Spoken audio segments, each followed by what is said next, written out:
हाय, नमस्कार दोस्तों। मैं मुरली मिश्रा। अभी हाल ही में आप सभी लोग BPSC Bihar public service commission से रूबरू हो गए होंगे या कहीं न कहीं इस बारे में आपके मन में भी ये खटक रही होगी कि क्या है बीपीएससी। तो आज हम बात करेंगे बीपीएससी एक संवैधानिक संस्था से लेकर के कल के पेपर लीक होने तक की सारी बातें। बीपीएससी अभी कुछ ही दिन पहले जो उन्होंने परीक्षा का अभी हम लोग एक आंदोलन से उभरे नहीं थे कि एक नया आंदोलन के लिए आगे आने के लिए हम लोग बहुत जल्द तैयार होंगे, क्योंकि बीपीएससी का जो पहला मामला था वो मामला था पेपर में नॉर्मलाइजेशन करेंगे। नॉर्मलाइजेशन का मतलब मैंने बताया था पिछली वीडियो में। नॉर्मलाइजेशन होता है कि हम 4 या 5 सेट बनाएंगे और उस सेट के अकॉर्डिंग उसमें नॉर्मलाइजेशन करेंगे सारे क्वेश्चन को इक्वल करने के लिए। लेकिन हम विद्यार्थियों ने उसका विरोध किया और आयोग ने इस बात को स्वीकार किया कि नॉर्मलाइजेशन नहीं करेंगे। नॉर्मलाइजेशन इसलिए हमें स्वीकार नहीं था क्योंकि ये बातें जीएस में कोई भी क्वेश्चन आसान और भारी नहीं होती है। खैर इसे आयोग ने मान लिया। कुछ बच्चे फॉर्म भरे रजिस्ट्रेशन की और फॉर्म के फाइनल पेमेंट नहीं हुआ, जो 80,000 विद्यार्थी थे उन्हें आयोग ने सीरियस जो नॉन सीरियस स्टूडेंट करार दिया। फिर भी ठीक है। कुछ बच्चे डिमांड कर रहे थे कि परीक्षा की तारीख बढ़ाया जाना चाहिए, उसे भी आयोग ने निराकरार दिया, निराधार कहा कि वो सीरियस बच्चे नहीं हैं। ठीक है, हमने फिर भी परीक्षा दिया। संवैधानिक संस्था है, संविधान का हम सम्मान किए। कल पटना में इम्तिहान हुआ, एक बापू सभागार। बता दूं कि एशिया के सबसे बड़ा एग्जाम हॉल बना। हमारे माननीय मुख्यमंत्री जी का ड्रीम प्रोजेक्ट है कि वहाँ पर आकर के सारे विद्यार्थी एक साथ में करीब 12 से 15,000 विद्यार्थी एग्जाम देंगे और वहाँ पर बना। कल ही एग्जाम हुआ, पिछले साल ही उसका उद्घाटन हुआ था नीतीश जी के द्वारा। बता दूं कि वहाँ पर कुछ समय तक बच्चों के एग्जामिनेशन हॉल में पेपर ही नहीं पहुँचा। पेपर कैसे नहीं पहुँचा? तो वहाँ पर 282 संबंधित स्टूडेंट है और नंबर ऑफ क्वेश्चन ही कम हो गया। आज तक ऐसा किसी भी एग्जाम में, कॉलेज हो, 11th 12th 8 स्टैंडर्ड तक का एग्जाम ऐसा नहीं होता है कि नंबर ऑफ स्टूडेंट से नंबर ऑफ क्वेश्चन कम हो जाएगा, और बीपीएससी में ऐसा हुआ। यही था मामला। फिर क्या था, बच्चों ने कुछ वेट किया, 10 मिनट 20 मिनट आधा घंटा 1 बजे तक वेट किया। जब 1 बजे तक नहीं आया तो बता दूं कि बीपीएससी की तैयारी करने के लिए महीनों नहीं सालों का मेहनत लगता है। 4 से 5 साल 7 साल, कई ने 10-10 साल से मेहनत कर रखा है यूपीएससी और बीपीएससी के लिए। बीपीएससी कोई नौकरी नहीं, एक ड्रीम है हर किसी छात्र का। वो आप ये नहीं कहना कि बीपीएससी क्यों कर रहे, कोई और सेक्टर में चले जाना। बीपीएससी इसलिए नहीं कर रहे कि नौकरी करेंगे, हमारा ड्रीम है, बचपन से जो देखा हुआ होता है, या फिर जब भी आप उसको ड्रीम उसको जीना होता है।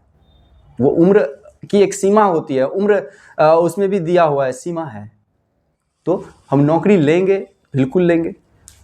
कल का मेन मुद्दा यही था कि पेपर लीक फाइनली कहीं भी ऐसा कोई बात नहीं आया। पटना में जो नंबर ऑफ छात्र थे उससे नंबर ऑफ क्वेश्चन कम गया, मैनेजमेंट की कमी थी। आयोग ने इसे निराकार दिया। आयोग ने क्या कहा कि हम सेंट्रल सुपरिटेंडेंट से बात करते हैं, सेंटर पर जो सुपरिटेंडेंट थे।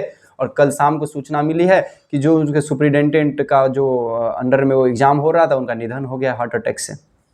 TRE 3 का पेपर लीक हुआ, 67 का पेपर लीक हुआ, बिहार पुलिस का पेपर लीक हुआ।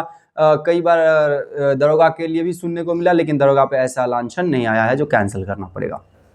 अभी देखना होगा कि क्या आयोग जो है, बीपीएससी के जो आयोग है, इस बात को स्वीकार करते हैं या नहीं करते हैं। बता दूं कि ये है क्वेश्चन पेपर, और इस क्वेश्चन पेपर में ऐसा सील लगा होता है, ब्लू कलर का जो सील देख रहे हैं, ये सील लगा होता है। और ये जो पेपर होता है ये एक बहुत हार्ड प्लास्टिक के अंदर में पैक होकर के आता है, और उसे हम लोग के सामने में जो स्टूडेंट होते हैं उसके सामने में ब्लेड से काटा जाता है, और फिर वो सबके सामने सबको दिखा करके उसमें से पेपर निकाला जाता है। और इस पेपर के अंदर में भी ये सील लगा होता है, ब्लू कलर का दिख रहा होगा ये सील। इस सील को हम स्टूडेंट स्वयं खुद से तोड़ेंगे। अगर ये कहीं से भी लीक है या कटा फटा है तो समझिए पेपर निकला हुआ है। स्टूडेंट का कहना है कि ये सील टूटा हुआ था। जब ही ये सील टूटा तो यहाँ से ये क्वेश्चन जो है दिख गया, और यहाँ से क्वेश्चन वायरल होने का चांस बनता है। अब बापू सभागार में 12,000 छात्र परीक्षा दे रहे थे। अब 12,000 छात्रों का परीक्षा देना, उस सेंटर का तो एग्जाम कैंसिल होना तय है, लेकिन अब पूरे देश क्या या पूरे बिहार का एग्जाम का क्या होगा। 12,000 छात्र बहुत मायने रखता है कि फाइनल सिलेक्शन मात्र 24,000 का ही होगा प्री से मेंस लिखने के लिए, और इस 24,000 में अगर 5,000 या 10,000 12,000 स्टूडेंट अलग से एग्जाम देते हैं तो बाकी का क्या होगा, कट ऑफ पर क्या असर पड़ेगा। इन सभी की बातों से एक प्रश्न से घिरा हुआ है। आयोग एक संवैधानिक संस्था है, इसे संविधान ने बनाया है, जो कि भाग 14 में 315 आर्टिकल के अंतर्गत आता है, उसका हम सम्मान करते हैं। डीएम साहब को बहुत गुस्सा आता है, डीएम साहब जो है कई छात्रों पर हाथ उठा देते हैं, जो कि निराधार है। आपके अंदर में शक्ति है ना, और शक्तिवान जो होता है उसे बहुत कुछ सुनना पड़ता है, उसे भक्त से नहीं भौंकना पड़ता है। अब मैं बहुत शब्द मैं किसी के लिए नहीं प्रयोग करना चाहूँगा, लेकिन गली के जो कुछ ऐसे जानवर होते हैं हमेशा भौंकते हैं, लेकिन हाथी हमेशा भौंकता नहीं है ना, चुपचाप जाता है। आप हाथी है ना, आपको संविधान में शक्ति है ना, आपको कुर्सी पे शक्ति दिया गया है ना, तो आप छात्र को ऐसे कैसे मार सकते हैं? किसी भी छात्र को आपको नहीं मार सकते हैं। और छात्र का डिमांड करना है, हम डिमांड करेंगे, बिल्कुल ही करेंगे। ये एग्ज़ाम को कैंसिल करना चाहिए, पूरे बिहार में पूरे एग्ज़ाम को कैंसिल करना चाहिए, क्योंकि अगर मान लो 10, 20, 50 ऐसा छात्रा होता तो कोई दिक्कत नहीं, 12,000 स्टूडेंट का एग्ज़ाम पुनः लेंगे तो ये संविधान का जो समक्ष एकता का राइट टू कॉन्स्टिट्यूशन है, ये क्या है? दिक्कत है ना, समानता, राइट टू इक्वलिटी नहीं। हमें पता है कि लोक सेवा में सेवा के अधिकार के लिए कुछ आरक्षण दिया गया है, हमें भी मिला है, सबको मिला है, लेकिन ऐसा तो नहीं है कि आप उसका एग्ज़ाम अलग से लेंगे। तो इसीलिए आप आयोग जो है वो हमें कहते हैं कि हम सीरियस नहीं है। आप कैसा सीरियस हैं जो पेपर लीक आपसे हो गया? पेपर अब मान ली चलिए, ये स्टूडेंट कैसा, आप मतलब कैसे पेपर भेजे कि नंबर ऑफ स्टूडेंट से पेपर कम हो गया? कैसा मैनेजमेंट था आपका? बापू सभागार ड्रीम प्रोजेक्ट पे ऐसा घटना देखने को मिलता है। ये शर्मनाक है आयोग के लिए।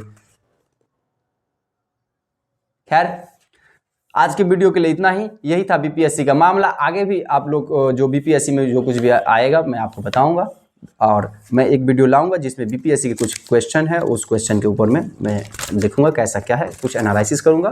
धन्यवाद।